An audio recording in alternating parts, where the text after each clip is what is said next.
Então o mundo está se preparando para, em algumas semanas, ter os sistemas de saúde entrando em colapso. E a gente tem dois caminhos daí para frente.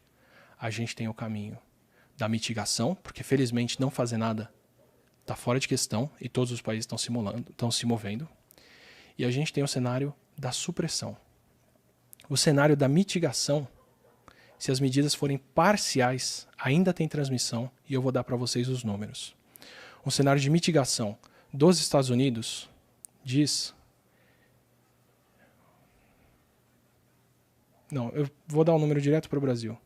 Um cenário desse de mitigação em que a gente não suprime as pessoas, não mantém elas em casa e deixa mais do que o básico funcionando, a gente ainda tem leitos faltando, a gente ainda tem a mortalidade da Covid dobrando, porque as pessoas não vão ter respirador, e a gente teria, ignorando que a proporção de idosos do Brasil é diferente e que as condições sociais aqui podem ser piores, pelo menos 1 milhão de mortos até o fim de agosto. Então esse é o cenário que a gente tem pela frente.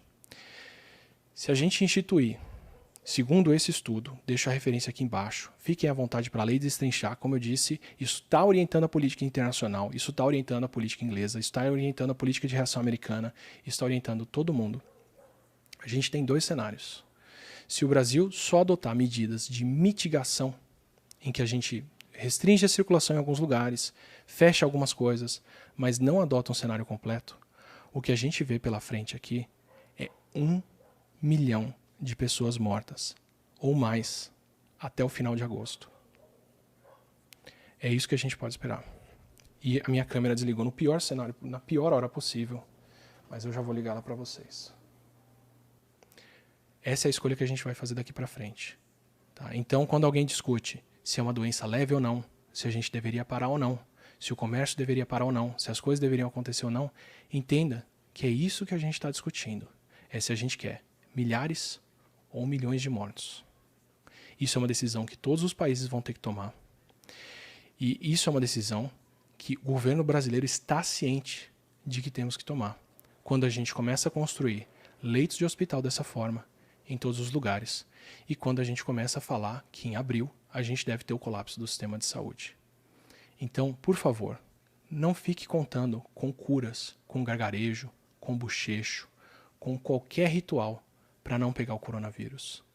Não fique contando com a vacina que deve vir, mas se ela leva pelo menos 1 ano de desenvolvimento, esse 1 ano vai acontecer depois desses milhões de casos. Não conte com uma cura, com um remédio, porque mesmo se a gente tivesse algum composto hoje que cura as pessoas, o que a gente ainda não tem, o tempo de produção dele para poder distribuir isso para a humanidade é de alguns meses. A janela que a gente tem em relação ao coronavírus é muito mais curta do que isso.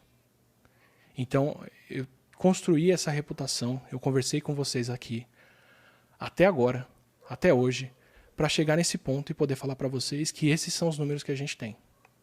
A nossa vida mudou. A sua vida mudou.